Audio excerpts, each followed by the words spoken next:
Guys, welcome back my channel. তোমরা সবাই কেমন আছো? আমি কিন্তু খুব খুব খুব ভালো আছি। তো চলে এসেছি তোমাদের সাথে নতুন ভ্লগ নিয়ে। আর আজকে হচ্ছে শিবরাত্রি। তো দেখতে পাচ্ছ সকালবেলা কিন্তু আমি স্নান টান করে কিন্তু যেগুলো যেগুলো পুজোর মন্ত্র ওগুলো কিন্তু আমি খাতার মধ্যে লিখে রাখি, নতুন কিছু সেগুলো লিখছিলাম।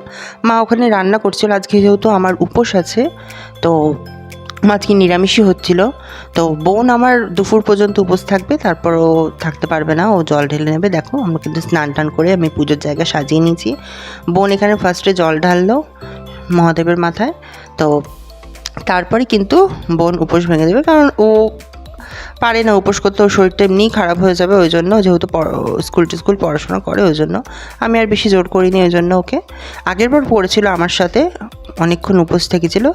তো এবারে আমি যেহেতু ঘরেই করছি, ওই জন্য দেখতে পাচ্ছ মাকেও কিন্তু সুন্দর করে সাজিয়েছি। কারণ শিবরাত্রির সাথে সাথে আজকে কিন্তু বামদেব বাবারও জন্মতিথি।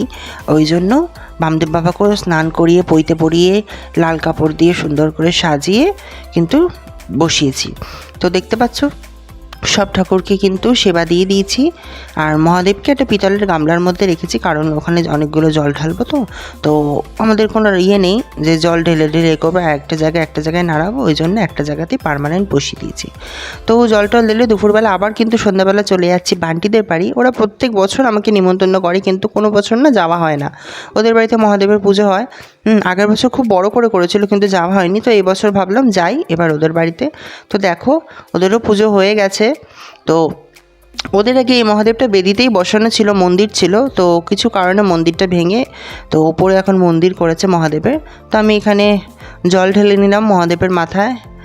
তো তারপর মহাদেবকে সুন্দর করে বেলপাতা ফুল দিয়ে সাজালাম। সাজিয়ে দেখতে পাচ্ছ খুব সুন্দর কিন্তু দুটো মহাদেব। আর দেখো বান্টি আর আমি ছাদে। তো দেখতে পাচ্ছ ও কিন্তু খুব সুন্দর করে সাজিয়েছে, লাইটিং ফাইটিং দিয়েছে। তো তারপরে ঘরে চলে এলাম। ঘরে এসে কিন্তু আমার মহাদেব, বাড়ির যে মহাদেব, এনাকে কিন্তু সুন্দর করে অভিষেক করিয়ে নিলাম। তো যেহেতু আমি এবারে 4 প্রহরের উপোস করব, এই জন্য আগে সুন্দর করে মহাদেবকে স্নান করিয়ে নিচ্ছি। আর বলে রাখি যে এই যে মহাদেবটা দেখতে পাচ্ছ, এইটা কিন্তু আমার দাদু যখন চাকরি করতো, মানে অনেক বছর আগে, তখন কিন্তু কাশি থেকে কিন্তু এই মহাদেবটা নিয়ে এসেছিল, শিবলিঙ্গটা। তো এটা অনেক মোটামুটি 50-এর ওপর পুরনো এই শিবলিঙ্গ। আগে এটা আমার দাদুর বাড়ি ছিল, এখন ওখান থেকে নিয়ে আসা হয়েছে, আমাদের বাড়িতে নিয়ে এসে প্রতিষ্ঠা করা হয়েছে। তো আর এই যে দেখতে পাচ্ছ নন্দী, এটা কিন্তু আমি কিছুদিন আগেই নিয়ে এসেছি। তো মহাদেবকে সব কিছু দিয়ে অভিষেক করানোর পর চলে গেলাম বেলগাছতলায়। তো এটা আমি হয়েছে 1 মাস হয়েছে বেলগাছটা লাগিয়েছি। তো এই বেলগাছে জল ঢেলে, দুধ ঢেলে, ফুল দিয়ে বেলগাছে ভালো করে পুজো করলে তারপর কিন্তু যাব। এবার বেলগাছতলায় না দুধ দিয়ে আর বাতাসা দিয়ে রাখা যায় না, কারণ পিঁপড়ে ধরে যাবে গাছটা যদি মেরে দেয়। ওই জন্য ভালো করে আবার জল দিয়ে ধুয়ে দিলাম, যাতে দুধটা ধুয়ে যায়। আর বাতাসাটা সামনেই রেখেছিলাম, কিন্তু পুজো হয়ে যাওয়ার পর বাতাসাটা কিন্তু আমি নিচে করে দিয়েছি, কারণ পিঁপড়ে যাতে না ধরে যায়। পিঁপড়ে ধরে গেলে অসুবিধা একটু। এখন যেহেতু গাছটা খুবই ছোট, এটা আমি ছাদের একটা কোণার মধ্যে পুঁতেছি বেলগাছটা। আমার খুব ইচ্ছে ছিল অনেক দিনের যে এরকম বেলগাছ পুঁতবো, তো ওরকম হয়ে ওঠেনি। কিন্তু একদিন আমি ঠিক করেছি না, আমি নিয়েই আসবো। এই সোনামুখী বেলগাছটা আমি নিয়ে এসেছি।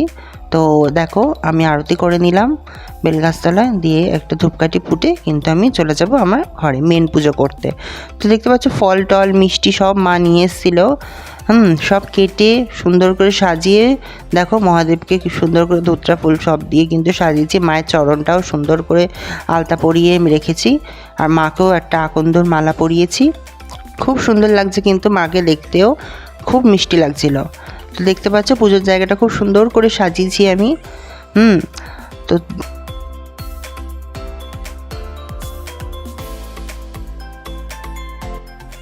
তো পুজো হয়ে যাওয়ার পর দেখতে পাচ্ছ সব কিন্তু সুন্দর করে গুছিয়ে রেখে দিয়েছি, আবার মুছে টুছে নিয়েছি। কারণ যেহেতু 4 প্রহরে উপোস করবো, ওই জন্য জায়গাটা যাতে পিঁপড়ে না ধরে যায়, ওই জন্য। আর ওই যে মালাটা, কালকে যেহেতু অমাবস্যা আছে, ওই জন্য কিন্তু মালাটা নিয়ে এসেছি। মা গিয়ে ফুলের সাথে মালাটা নিয়ে এসছে। আর এটা দেখো, এটা হচ্ছে কিন্তু প্রথম প্রহর, যেটা 9:30 পর্যন্ত ছিল। সেই প্রহরে কিন্তু বাবার মাথায় দুধ ঢাললাম, ফুল বেলপাতা দিলাম, দিয়ে বাবাকে আরতি করে নিলাম। অষ্টগন্ধা সব কিন্তু দেওয়া হয়েছে বাবাকে। আর এত সুন্দর লাগছিল না, আমার তো মন ভরে গেছিলো। এই প্রথমবার নিজের ঘরে এত সুন্দর করে শিবরাত্রি পালন করলাম। আর এই দেখো জল ঢালতে ঢালতে কিন্তু দেখো রাত হয়ে গেছে, এখন কিন্তু বেজে গেছে অলরেডি 2টো কত বেজে গেছিলো। তো আমার চোখ তো একদম চড়ক গাছ। এই ফার্স্ট টাইম কিন্তু আমি রাত জেগেই মহাদেবের মাথায় জল ঢাললাম, কোনো বার কিন্তু হয় না। এবারে কি ইচ্ছে হয়েছে যে আমি 4 প্রহরে জল ঢালবো, ওই জন্য কিন্তু সময় দেখে দেখে আমি কিন্তু মহাদেবের মাথায় জল ঢেলে ঘি মধু যা দিয়ে নিয়ম আছে ওগুলো করে বাবার একবার করে আরতি করে নিচ্ছিলাম, তার সাথে মায়েরও।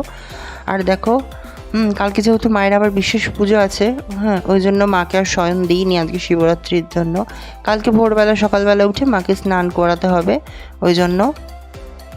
তো 3টে প্রহর ঢালার পর লাস্ট একটা ছিল, তো তার যেটা যেহেতু অনেকটা লেটে আছে, মানে 3:41 থেকে 6:48 পর্যন্ত সময় রয়েছে, ওই জন্য আমি একটু নিচে চলে এসেছিলাম জামা চেঞ্জ করে। কারণ একটু যদি না শুই আমার শরীরটা খুব খারাপ লাগছিলো, যেহেতু একে উপোস, নির্জলা উপোস ছিলাম, তারপর জেগেছিলাম, ওই জন্য তো একটু ঘরে চলে এসেছিলাম। তারপর দেখো উঠেছি, ভোর হয়ে গেছে অলরেডি, 5:30 বেজে গেছে। আর চারিদিকটা দেখতে পাচ্ছ খুব সুন্দর কিন্তু একটা পরিবেশ। তো এটা আমার খুব ভাল লাগে, এই সময় পুজো দিতে আমার সত্যি খুব ভাল লাগে। হ্যাঁ, আর দেখো ওখানে খুব সুন্দর করে জবার মালাটা কিন্তু ফুটেছে। আর মায়ের ঘর, মাকে কি সুন্দর লাগছে দেখতে। হ্যাঁ, মায়ের ঘরটা খুব সুন্দর করে পরিষ্কার করে নিয়েছি প্রথমে ঘুম থেকে উঠেই। তারপর কিন্তু মাকে স্নান করিয়ে, পঞ্চ অভিষেক দিয়ে মাকে স্নান করিয়ে মাকে কিন্তু একটা বেনারসি পরিয়ে দিয়েছি, ওই কালারেরই একটা বেনারসি পরিয়েছি নতুন। বেনারসি পরানোর পর মাকে কিন্তু অপরূপ সুন্দর লাগছিল। তারপর মায়ের পুজো করে মাকে মালা পরিয়ে মায়ের কিন্তু আমি আরতি করে নিচ্ছি, যেটা বলে সকালের মঙ্গল আরতি। তো তোমরা মায়ের আরতি দর্শন করো।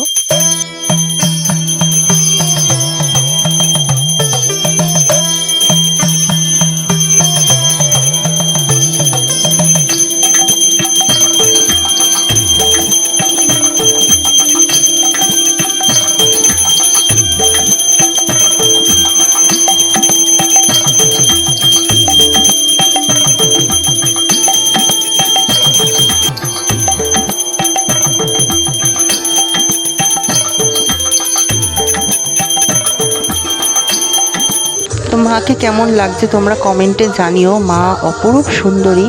আর অমাবস্যার দিনে মাকে এত সুন্দর লাগে, মানে কিছু বলার নেই।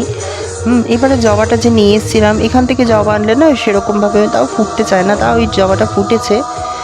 এটা কিন্তু বেলার দিকের ছবি, জবাগুলো নিতেই গেছে, দুপুর হয়ে গেছে অলরেডি। পুজো টুজো একদম কমপ্লিট, ভোগ দেওয়া মাকে। খুব সুন্দর লাগছিল মাকে দেখতে।